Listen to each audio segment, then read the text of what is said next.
തിലകനും മമ്മൂട്ടിയും തമ്മിൽ വലിയ പ്രശ്നമാണ് അല്ലെ? അങ്ങനെയാണല്ലോ ആളുകൾ പറയുന്നത്. മരണം വരെ, മരിച്ചിട്ട് പോലും മാപ്പ് പോലും കൊടുത്തിട്ടില്ല തിലകൻ എന്നൊക്കെ പറഞ്ഞുകൊണ്ട് ഓരോ ആളുകൾ ഓരോന്ന് പടച്ചു വിട്ടിട്ടുണ്ടായിരുന്നു. പക്ഷെ തിലകൻ തന്നെ അത് പല ഇന്റർവ്യൂകളിലൂടെയും പറഞ്ഞിട്ടുണ്ട്, ഞങ്ങൾ തമ്മിൽ യാതൊരു തരത്തിലുള്ള പിണക്കങ്ങളും ഇല്ല എന്നുള്ളത്. ഷമ്മി തിലകൻ തന്നെ ആ ഒരു കാര്യം പറഞ്ഞിട്ടുണ്ട്. ഇപ്പൊ ദാ ഷോബി തിലകൻ ഈ ഒരു വിഷയത്തിൽ ഒരു കാര്യം തുറന്നു പറയാണ്, ഒന്ന് കേട്ടു നോക്കാം.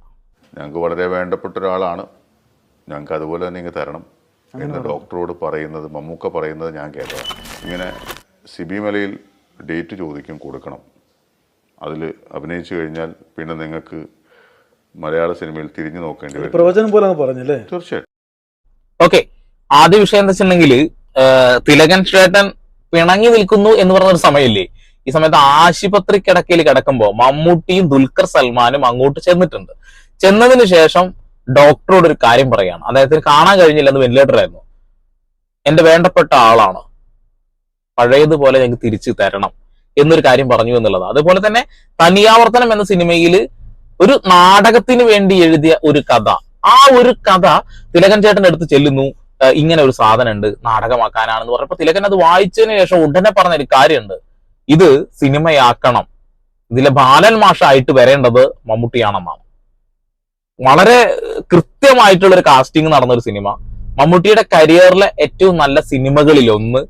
അതിനൊക്കെ കാരണക്കാരൻ കൂടിയാണ് നമ്മുടെ തിലകൻ, നിങ്ങൾ മനസ്സിലാക്കണം.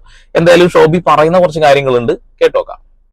ഞാൻ പറഞ്ഞില്ലേ, അച്ഛൻ ഹോസ്പിറ്റലിൽ കിടന്ന സമയത്ത് അച്ഛൻ 33 ദിവസം ഇവിടെ കിംസ് ഹോസ്പിറ്റലിൽ കിടന്നിട്ടാണ് അദ്ദേഹം നമ്മളെ വിട്ടുപോയത്.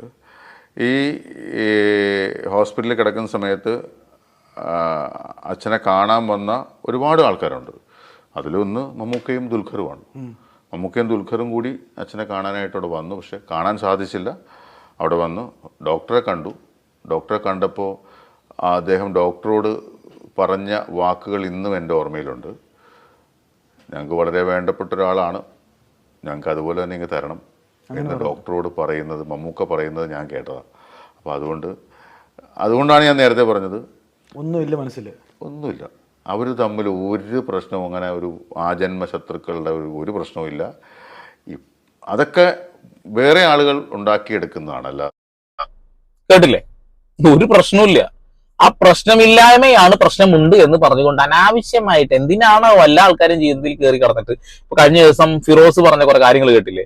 ഒരു കാര്യവും ഇല്ലാത്ത കാര്യങ്ങളാണ് വിളിച്ചു പറഞ്ഞുകൊണ്ടിരിക്കുന്നത്. അതായത് നമുക്ക് കേൾക്കുന്ന ആളുകൾക്ക് അറിയാം, പറയുന്ന ആൾക്കും അറിയാം ഞാൻ പറഞ്ഞത് നുണയാണ് എന്നുള്ളത്. എന്നിട്ടോ അതിന്റെ മുകളിൽ തന്നെ പിടിച്ച് നിൽക്കുക എന്നുള്ളതാണ്.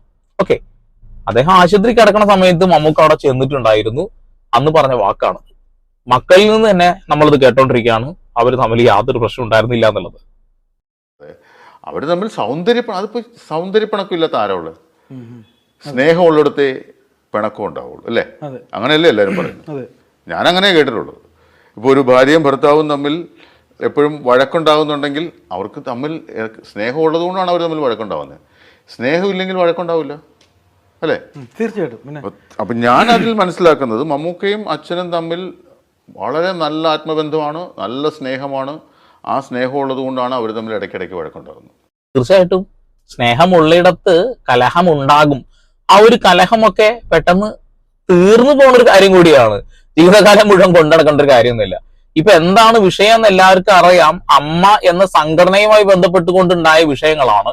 എന്തും മുഖത്ത് നോക്കി പറയുന്ന ഒരു സ്വഭാവം നമ്മുടെ തിലകൻ ചേട്ടനുണ്ട്. തുറന്നു പറഞ്ഞു. ആ ഒരു സമയത്ത് അദ്ദേഹത്തിനോട് ഇറങ്ങി പോവാൻ ഒരു നടൻ പറഞ്ഞത് ദിലീപ് ആണെന്നാണ് പല ആളുകളും പറയുന്നത്. പിന്നീട് ദിലീപ് തന്നെ പറയുന്നു ഞാൻ അങ്ങനെ പറഞ്ഞിട്ടില്ല എന്നുള്ളത്. അങ്ങനെ അന്ന് മൗനം വിദ്വാന ഭൂഷണം എന്ന് പറഞ്ഞുകൊണ്ട് അതിന്റെ പ്രസിഡന്റ് ആയിരുന്ന ലാലേട്ടൻ അടക്കം ഉണ്ടാണ്ടിരുന്നു എന്നുള്ളതാണ്. മൊബൈൽ ഫോണിൽ കളിച്ചിരുന്നു എന്നുള്ളതാണ്. ആ സമയത്ത് പോലും മമ്മൂട്ടി ഈ ഒരു അമ്മ എന്ന സംഘടനയുടെ ഒരു ഭാരവാഹിത്വവും അദ്ദേഹം കൈകാര്യം ചെയ്യുന്നില്ല. അദ്ദേഹം സാധാ ഒരു നടൻ, അതിൽ അംഗത്വമുള്ള ഒരു നടൻ, അത്ര മാത്രമേ ഉള്ളൂ. എന്നാൽ ആരും അദ്ദേഹത്തിനെ തിരിച്ചു വിളിക്കാനൊന്നും ചെയ്തില്ല. ലാലേട്ടനോട് പറഞ്ഞു, എന്നോട് ഇങ്ങനെ പോവാനാ പറഞ്ഞത്, ഞാൻ പോകണോ? ഒന്നും മിണ്ടാണ്ടിരുന്നു ആര്? ഈ ലാലേട്ടൻ. അതൊക്കെ കഴിഞ്ഞിട്ടും മമ്മൂട്ടിയുമായിട്ടാണ് പ്രശ്നം എന്ന രീതിയിലേക്ക് ആളുകൾ ഇത് വളച്ചൊടിച്ചു എന്നുള്ളതാണ്.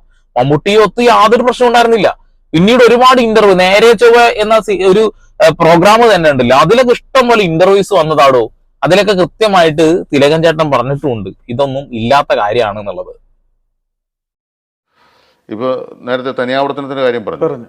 ഈ തനിയാവർത്തനം അച്ഛൻ പറഞ്ഞു കേട്ടുള്ള പരിചയമേ എനിക്കുള്ളൂ, എനിക്ക് ആ അറിവേ എനിക്കുള്ളൂ. ആ ഇടയ്ക്ക് മമ്മൂക്കയുടെ സിനിമകൾ, മമ്മൂക്കയ്ക്ക് ഒരു മലയാള സിനിമയിൽ നിന്ന് ഔട്ടാകുന്ന ഒരു അവസ്ഥയിലേക്ക് അദ്ദേഹം പോയി.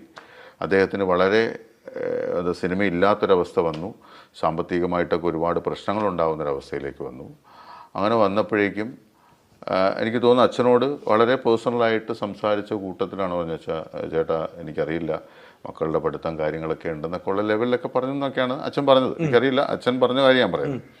അപ്പോൾ അങ്ങനെ പറഞ്ഞപ്പോൾ ആണ് അച്ഛനെ എനിക്ക് തോന്നുന്നു ചാലക്കുടി സാരഥിക്ക് വേണ്ടിയിട്ട് നാടകം ചെയ്യാൻ വേണ്ടിയിട്ടാണ് ലോഹിതദാസ് എന്ന് പറയുന്ന എഴുത്തുകാരൻ ഈ തനിയാവർത്തനത്തിൻ്റെ സ്ക്രിപ്റ്റ് അച്ഛൻ്റെ കയ്യിൽ കൊടുക്കുന്നത്. അച്ഛനിത് വായിച്ചിട്ട് പറഞ്ഞ് ഇത് നമുക്ക് നാടകമാക്കണ്ട, സിനിമയാക്കാന്ന്.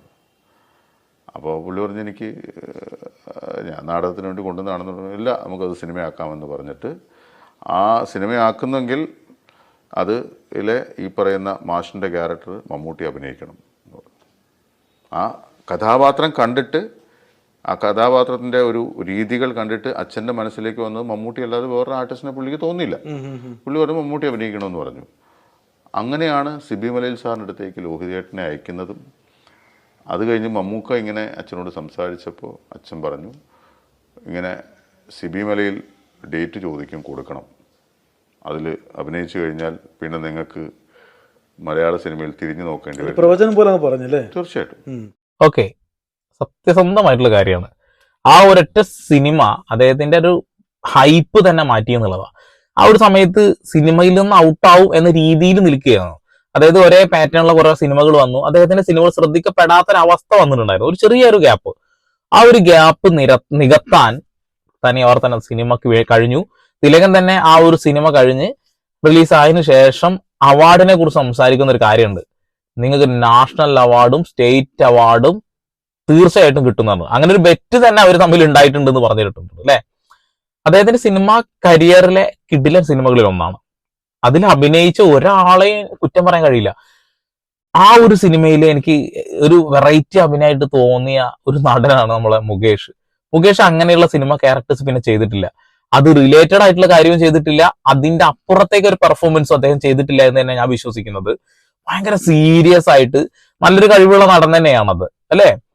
അത് നിങ്ങൾ ആരും ശ്രദ്ധിച്ചിട്ടുണ്ടോന്ന് എനിക്കറിയില്ല. ആ സിനിമയിൽ അദ്ദേഹത്തിന്റെ ആക്ടിങ് പക്കയായിരുന്നു. കുഴപ്പമൊന്നുമില്ലല്ലോ, പടങ്ങളെല്ലാം ഈ പറയുന്നത് വലിയ ശ്രദ്ധിക്കപ്പെടാൻ പോകുന്നുണ്ടല്ലോ. അല്ല, എല്ലാ പടവും വിജയിക്കുന്നത് അല്ല, എല്ലാ പടവും വിജയിക്കണമെന്ന് ലാൽ സാറിന്റെ എല്ലാ പടവും വിജയിക്കണമെന്ന് നമുക്ക് പറയാൻ പറ്റുമോ? എല്ലാം വിജയിക്കണമെന്നില്ല. പക്ഷെ എത്രയോ അതിന് ഈ ഇത്രയും കാലയളവ് എടുത്തു നോക്കിയാൽ എത്ര പടങ്ങൾ ലാലേട്ടൻ്റെ ഹിറ്റ് പടങ്ങളുണ്ട്. പടങ്ങൾ സെലക്ട് ചെയ്യുന്നതിൽ മമ്മൂക്ക ഒറ്റ ഒരു തീരുമാനം എടുക്കുന്നത് മോഹൻലാൽ പലരെ ആശ്രയിക്കുന്നു, അങ്ങനെ ഒരു തോന്നൽ വന്നിട്ടുണ്ട്. ആ ഒരു കാര്യത്തിന് അദ്ദേഹം പറഞ്ഞത് ഒരു ഒഴിഞ്ഞുമാറലാട്ട ഈ ഒരു സ്റ്റോറിക്ക് അല്ല, ആ ഒരു ചോദ്യത്തിന്. മമ്മൂട്ടി സിനിമകളുടെ കഥ കേൾക്കുന്നതും മോഹൻലാൽ സിനിമകളുടെ കഥ കേൾക്കുന്നതും തമ്മിലുള്ള ഡിഫറൻറ്റ് ആണ് ചോദിക്കുന്നത്. മോഹൻലാലിന് ഒരു സൗഹൃദ വലയുണ്ട്. ആ സൗഹൃദ വലയങ്ങൾക്കുള്ളിൽ നിന്നുകൊണ്ട് മാത്രമാണ് അദ്ദേഹത്തിന് പെർഫോം ചെയ്യാൻ ഇപ്പോ കഴിയുന്നുള്ളൂ. ഒരുപാട് സിനിമകൾ വന്നു, കുറെ സിനിമകൾ വിജയിച്ചില്ലേ എന്നാ പറയുന്നത്. പക്ഷെ അടുപ്പിച്ച് ഇങ്ങോട്ട് വന്ന കുറെ പടങ്ങൾ പൊട്ടിയിട്ടുണ്ടായിരുന്നു. അപ്പൊ സിനിമകൾ പൊട്ടുന്നതും സിനിമകൾ പൊട്ടി എന്ന് പറഞ്ഞുകൊണ്ട് ആളെ ചവിട്ടി താഴ്ത്തുന്നതും മണ്ടത്തരാണ് അല്ലെ. ഇപ്പൊ നമ്മളൊരു കഥ കേൾക്കുമ്പോൾ കഥ പറയുന്ന ആ ഒരു സംവിധായകൻ അല്ലെങ്കിൽ ആ എഴുത്തുകാരന്റെ ഭാവനയിൽ നിന്ന് ഉരുത്തിരിഞ്ഞു വരുന്നതാ. കേൾക്കുന്ന ആൾക്ക് ചിലപ്പോൾ അടിപൊളിയെന്ന് തോന്നും, പക്ഷെ സിനിമയായി വരുമ്പോൾ ചിലപ്പോൾ വിജയിക്കണം എന്നില്ല. അങ്ങനെ കാലങ്ങളായിട്ട് സംഭവിക്കുന്നുണ്ട് ലാലേട്ടന്. പക്ഷെ മമ്മൂട്ടി ഒരു കഥ കേൾക്കുമ്പോൾ ആ കഥ പ്രൊഡ്യൂസർ അല്ലെങ്കിൽ എഴുത്തുകാരൻ ആരാണോ പറയുന്നത് അത് അയാളുടെ മനസ്സിൽ നിന്ന് കഥ പറയുമ്പോഴേക്കും മമ്മൂട്ടിയുടെ മനസ്സിലേക്ക് അതിൻ്റെ ഒരു കൃത്യമായ ഒരു സ്ക്രീൻ പ്ലേ വരുന്നുണ്ട് എന്ന് കൃത്യമായിട്ട് മനസ്സിലായിട്ടുണ്ട്. അതുകൊണ്ട് തന്നെയാണ് ആ സിനിമകൾ വിജയിക്കുന്നത്. അപ്പൊ സിനിമയുടെ കഥ തിരഞ്ഞെടുക്കുന്നതും ഈ ഒരു കാര്യത്തിനെ വളരെയധികം സ്വാധീനം ചെലുത്തുന്നുണ്ട്. ഓക്കെ, എന്തായാലും നമ്മുടെ ലെജൻഡ് ആക്ടേഴ്സ് തന്നെയാണ് ലാലേട്ടനും മമ്മൂക്കയും. അതെന്നും അതുപോലെയൊക്കെ തന്നെ തുടരുക തന്നെ ചെയ്യും. കാലങ്ങളായിട്ട് മമ്മൂട്ടിയെ ചവിട്ടി താഴ്ത്താൻ ശ്രമിക്കുന്ന ഒരു കൂട്ടം ആളുകളുണ്ട്. അവർക്കെതിരെ ശക്തമായിട്ട് നമ്മൾ ഇങ്ങനെ ഓരോ വീഡിയോ ആയിട്ട് രംഗത്ത് വരും. നമ്മുടെ ചാനൽ ഇഷ്ടപ്പെടുന്നുണ്ടെങ്കിൽ ഒന്ന് സബ്സ്ക്രൈബ് ചെയ്യുക, ബെല്ലൈക്കനെ വിളിക്കുക. വീണ്ടും പുതിയ സിനിമാ വിശേഷങ്ങളുമായി ഞാൻ വരും. അതിലേക്ക് സന്ദീപ് എടപ്പാൾ സൈനിങ് ഓഫ്.